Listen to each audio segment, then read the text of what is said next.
Култната универзална сала и понатаму заглавена во канчите на партиските преписки.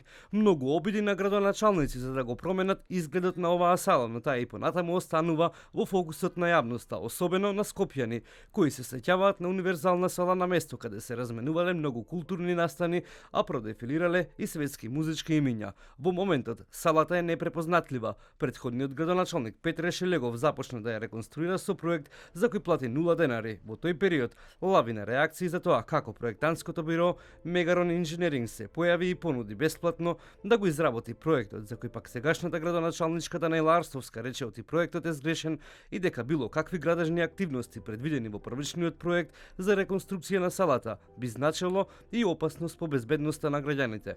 Од проектантското биро Мегарон Инженеринг, иако првично прифатија да ја објаснат состојбата со проектот пред камера денеска, се повлекуваат со изговор дека остануваат со писмена реакција во која велат дека Мегарон Инженеринг изработи ревидиран проект за челичната конструкција, откако на лице место се утврдија неправилности на постојните темели и плочи и откако се утврди потреба од нови конструктивни елементи. Таквиот ревидиран проект е повторно пратен во ИЗИС и повторно е добиено второ позитивно мислење. Сите позитивни мислења и ревизии на проектната документација се предадени во град Скопје.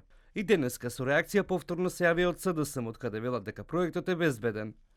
Наместо реализација на проектот за кој владата им е дадено 2 милиони евра на град Скопје, Арсовска се обиде со лага да ја оправда својата неработа. Експресно, навистините на градоначалничката Арсовска ги демантираа и градежниците. Проектот за универзална е стручен и безбеден, има добиено позитивно мислење од Институтот за земјотресно инженерство и инженерска сеизмологија, од градежниот факултет, а надзорот ги одобри сите градежни зафати.